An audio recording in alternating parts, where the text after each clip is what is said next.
Hi, friends. Today we are going to read a story called The Kissing Hand by Audrey Penn. And it's the story of a little raccoon named Chester who is missing his mother and the special trick that his mother teaches him so that even when they are apart, he always can remember that she loves him very much.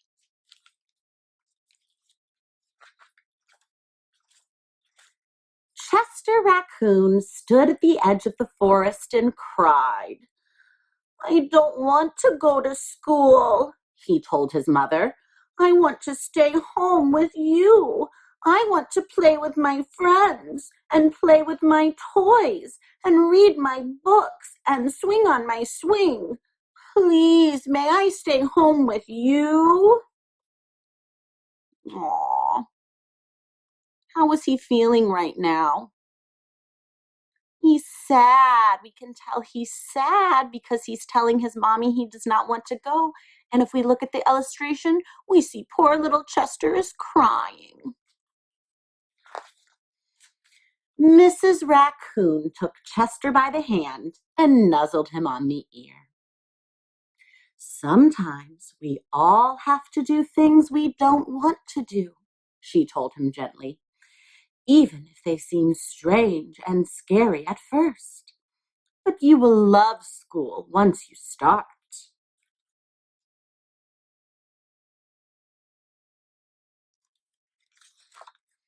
You'll make new friends and play with new toys.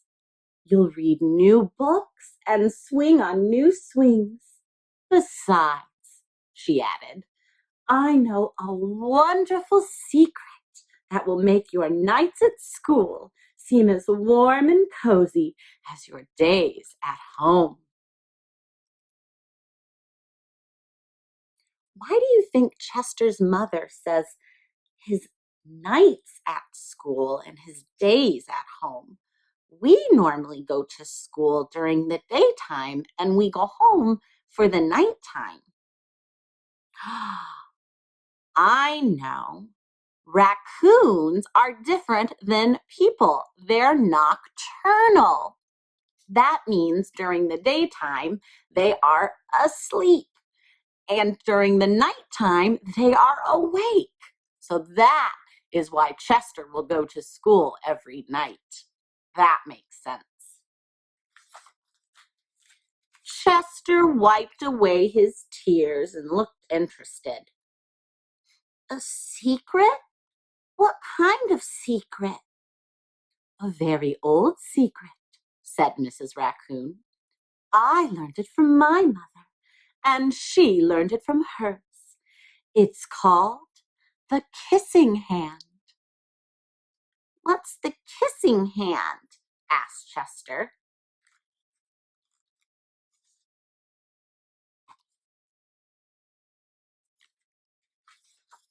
"I'll show you." Mrs. Raccoon took Chester's left hand and spread open his tiny fingers into a fan. Leaning forward, she kissed Chester right in the middle of his palm.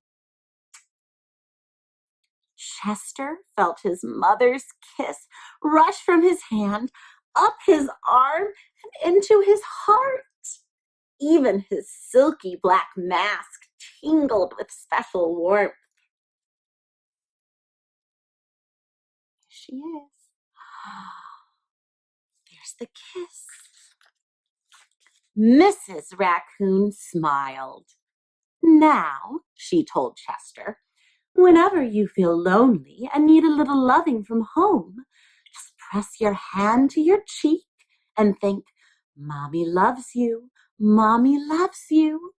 And that very kiss will jump to your face and fill you with toasty, warm thoughts." She took Chester's hand and carefully wrapped his fingers around the kiss. "Now, do be careful not to lose it," she teased him. "But don't worry. When you open your hand and wash your food, I promise the kiss will stick."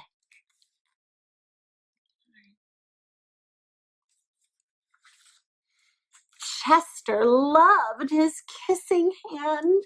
Now he knew his mother's love would go with him wherever he went, even to school. Here he is, doing all his school activities and remembering his mother's love. Chester is so cute. That night, Chester stood in front of his school and looked thoughtful. Suddenly, he turned to his mother and grinned. "Give me your hand," he told her.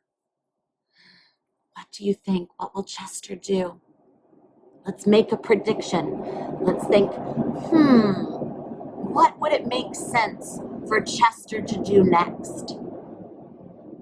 Have you come up with your prediction?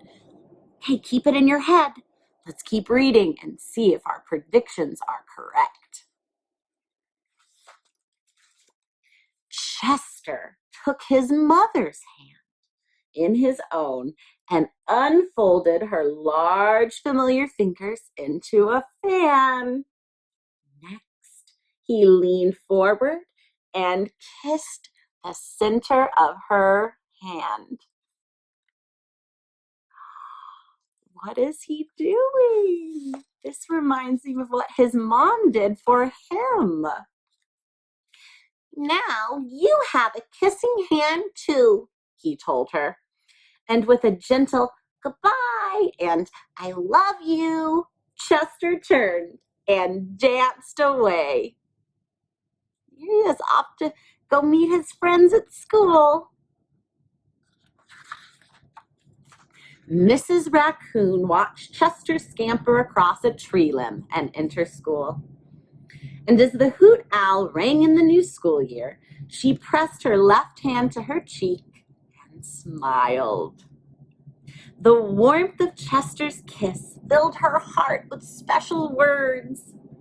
"Chester loves you," it sang. "Chester loves you." There is Mrs. Raccoon with her kissing hand from Chester.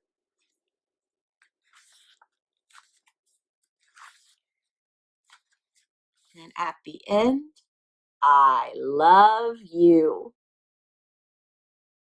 So boys and girls, that is how you can say I love you using your hand. You have your hand like this. You can keep your thumb up. You can keep your pointer finger up. You can put your middle and your ring fingers down and keep your pinky up. And it says, I love you in sign language. I like this book very much. It's a nice book to read, and it's a nice book to think about, especially when you're not able to see the people that you love as much as you'd like to. I know that we're at our homes right now, and we're maybe not able to see everyone that we love, or maybe not able to see our grandmas and grandpas, or our aunts and uncles and cousins, people who live in different houses than us, or our friends from school, or our teachers. But we can always remember that the people we love are thinking of us and love us very much, even when we're far apart. So that's something that I think the kissing hand story about Chester and Mrs. Raccoon does a really good job of helping us remember that even if we're far apart, we still can feel the love of our family and our friends. All right, friends, go tell somebody who you love how much you care about them. Talk to you later.